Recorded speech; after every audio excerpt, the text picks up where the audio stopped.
अब इसके बाद आपका हमला किस पे रहता है? सूत जी पे रहता है। ये जो बार बार जो कहते हैं, क्योंकि मैंने आज जो सुना तो बड़ा कष्ट हुआ कि सूत जी के विषय में जो लोगों की धारणा है वह ठीक नहीं है।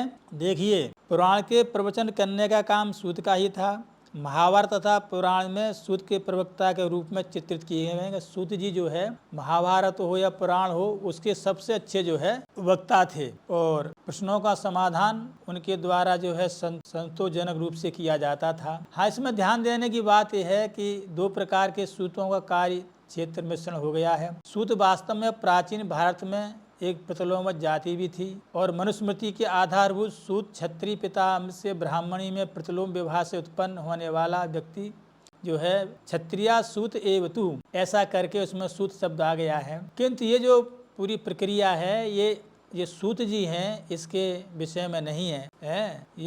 ये सूत जी जो जाति शंकर नहीं थे, बाण शंकर भी नहीं थे, ये तो जो है साक्षात अग्नि कुंड से जो है प्रकट हुए थे। क्यों? व्यासदेव जी के शिष्य लोमहर्षण, आप ध्यान से सुने, व्यासदेव जी के शिष्य लोमहर्षण या रोमहर्षण निस्संदेह ब्राह्मण थे। इसमें कोई संदेह की बात नहीं है। जो सूत जी को वर्णशंकर कह रहे हैं और ये कह रहे हैं कि नहीं, ये तो जो है चतुर्थ वर्ण के हैं और जब ये उस व्यास गद्दी बैठ सकते हैं तो इनका आधार मान कर कोई व्यास गद्दी बैठ सकता है, ऐसा वहाँ लोग बहुत तर्क दे रहे हैं, तर्क दे रहे हैं। तो उसका हमें समाधान करना है। यद्यपि इसका वीडियो मैंने बना दिया है, जैसे पहले भी कुमार विश्वास जी ने जो है भिलनी के लिए चतुर्थ वर्ण की बताया, किंतु हमारे पूरी पीठाधीश्वर आजकल जो धर्म के साक्षात प्रवक्ता हैं, बिना न लोभ से न मोह से बेबाक ढंग से अपना जो है पक्ष रखते, उन्होंने जो है शबरी को श्रवणा अर्थात जो है ब्राह्मणी अपने वीडियो में सिद्ध किया और मैंने भी सिद्ध किया है। तो कुमार विश्वास जी क्या हो गया है, अपना जो है थोड़ा यदि कथा करने का, प्रवचन करने का यदि स्वभाव बन गया है तो थोड़ा शास्त्रों का अध्ययन करें। और इसके बाद ये चली थी कि भगवान श्री राम मर्यादा पुरुषोत्तम थे, उन्होंने जो है ब्राह्मण पत्नी के लिए चरण से स्पर्श क्यों कराया? तो क्षत्रिय के लिए निषेध है ब्राह्मण पत्नी को पैर छुलाना, मतलब पैर से स्पर्श करना, तो ये कहीं नहीं आया है। वो तो भगवान जैसे उस वन में प्रवेश किया है, बस प्रवेश होते ही वो जो है पत्थर से जो अहल्या रूप में परिणत हो गई हैं और उन्होंने उनका स्वागत किया है और भगवान श्री राम ने उनको साष्टांग प्रणाम किया है, कहीं पैर से स्पर्श नहीं कराया। तो ये लोग कुछ ना कुछ कहना है, अध्ययन करना नहीं है। और इस विषय पे आते हैं कि व्यासदेव के शिष्य रोमहर्षण के निस्संदेह ब्राह्मण थे। उनका इस नामकरण का यह कारण था, उनकी अन्वय संज्ञा थी, जैसा नाम था वैसा ही गुण था। वे अपने प्रवचनों के माध्यम से श्रोताओं को आनंदित किया करते थे, जिससे उनके रोंगटे खड़े हो जाते थे। इस नाम की एक दूसरी भी है, इसलिए क्या कहते हैं लोमहर्षण,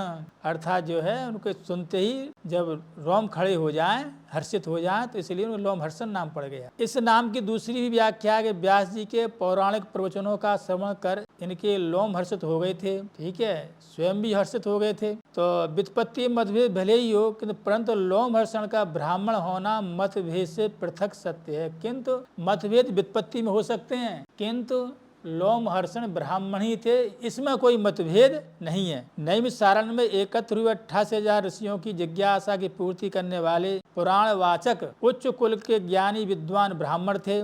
पुराण के प्रवचन करने के हेतु ही वे लक्षणया सूत कहलाते, परंतु सूत नाम से अभिहित होने से उनके अभिजात पर आघात पहुंचता था। उनका नाम सूत था, किसी संज्ञा सूत होती है ना, तो ऐसा नहीं है कि वो जो है उसका जो नाम उसकी उत्पत्ति भी उस ढंग से हो, उनका नाम सूत रख दिया था। इसे सूत का पद ब्राह्मण तथा क्षत्रिय से ऊपर ही माना जाता था और जो सूत जो पदवी मिलती थी वो ब्राह्मण और क्षत्रिय से भी ऊपर की पदवी थी ये, और वे एक दिव्य लोक में जीव माने जाते थे। यह घटना कौटिल्य से पहले की सिद्ध तथा प्रमाणभूत मानी जा चुकी है। अर्थशास्त्र में जो भी आए उनके विषय में ऐसा कोई बात नहीं है। और पुराणों का कथन है कि बेन के पुत्र महाराज पृथ्वी के यज्ञ में, आप देखिए, पृथ्वी महाराज के यज्ञ में अग्निकुंड से उत्पन्न हुए थे, अथा अग्निकुंड सूत होने के कारण संक्षेप में सूत नाम से जाने गए। वायु पुराण की इस उत्पत्ति का एक प्रामाणिक वर्णन है। सूत लोमहर्षण के पुत्र थे,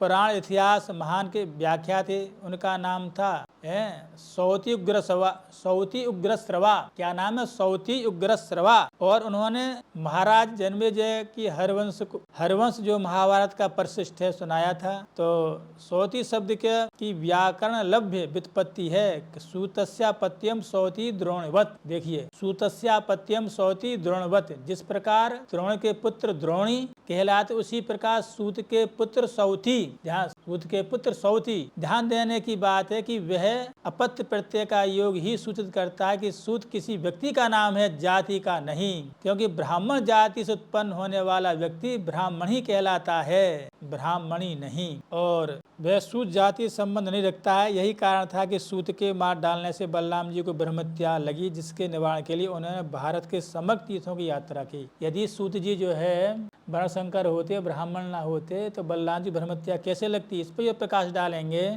आप देखिए, थोड़ा ध्यान रखिए।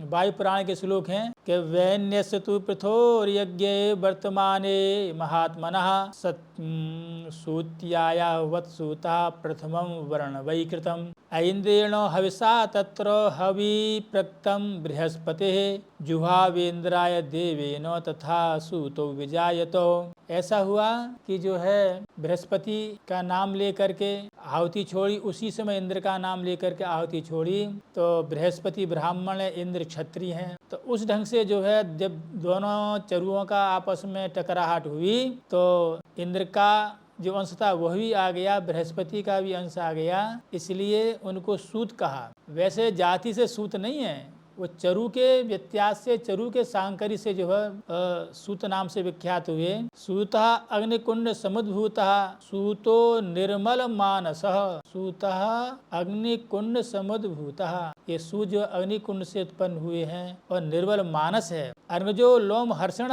ये तस्य पुत्र सौती उग्रस्रवः। अग्निज कौन है, लोम हर्षण है, उनके पुत्र कौन है, उग्रस्रवा। जब बलराम जी ने वध कर दिया है तो उनके पुत्र के लिए ही जो है व्यास गद्दी बैठाया है। यदि वो वर्णशंकर होते तो किस ढंग से उनको व्यास गद्दी बैठाया जा सकता था। आप करिए भागवत कथा करिए, किंतु सूत जी की ओट लेकर के कि वो ऐसे थे इसलिए हम कर रहे हैं, ऐसा मत करिए। आप स्वतंत्र हैं, आप व्यास गद्दी पे बैठे हैं या जो ब्रह्मा की गद्दी बैठे हैं, वो आप स्वतंत्र हैं। ब्राह्मण्याम क्षत्रियात् सूता इति स्मृति युक्त। यहाँ जो ब्राह्मण से क्षत्रिय में उत्पन्न होने से जो है सूत कहलाए, ऐसा नहीं कह सकते।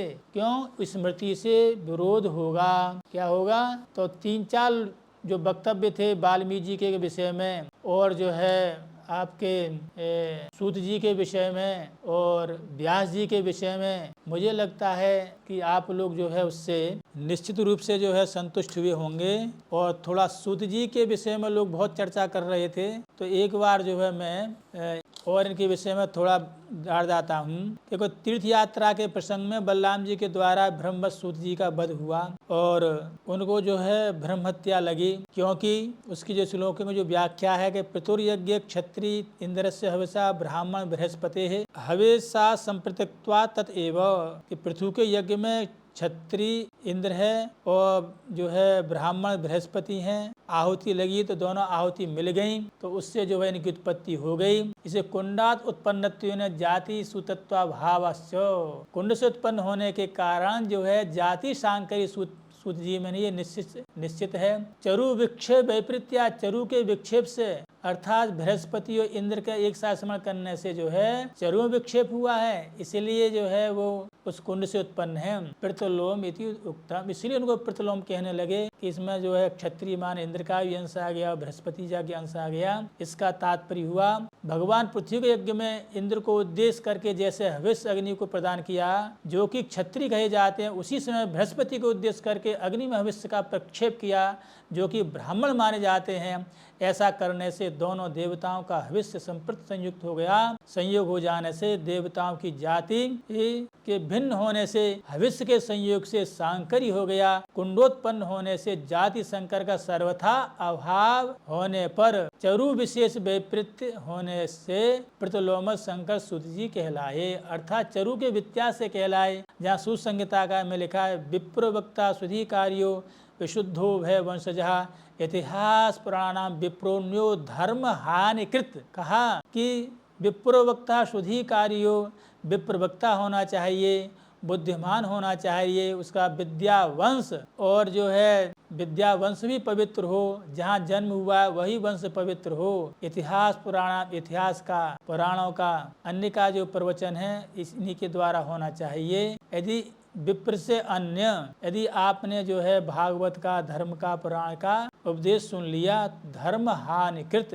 तो जो है धर्म से हानि ही होगी, क्योंकि विपरीत से इतिहास पुराण भागवत आदि श्रवण करने से हानि होगी है। और क्या कहते हैं, धर्मध्वजी को पाखंडी कहते हैं। बंध्या में धर्मध्वजनास्ते पातकनोधिकः, धर्मध्वजी पाखंडी होते हैं, वह जो महापातकी हैं, ब्रह्म हत्यारे हैं, गोहत्या करने वाले हैं, इससे अधिक पापी होते हैं जो धर्मध्वजी होते हैं। अधिका ब्रह्मत्यादि महापातकेभ्यो अधिक पापिनः सर्वेश्वर आज्ञा रूप वेदाति कर्म कार्यत्वात्। ब्रह्मत्यादि महापातक होते हैं, उनसे भी अधिक पातकी धर्मध्वजी माने जाते हैं। सर्वज्ञ सर्वोपास से सर्वेश्वर ईश्वर की आज्ञा का उल्लंघन करते हैं, इस वेद की आज्ञा का अतिक्रमण करते हैं। वेद और स्मृति भगवान के शरीर ही हैं। क्यों? ऋषियों की प्रार्थना पर सूत जी के पुत्र उग्रश्रवा को पुराण का प्रवक्ता बनाया गया। आप देखिए, पुराण का प्रवक्ता है, पुत्र पिता की आत्मा माना जाता है। वेद वेदांग इतिहास पुराण सभी विप्र से विधि पूर्वक श्रवण करने चाहिए। सौत स्मार्तम चित कर्मो जानतापि सर्वथा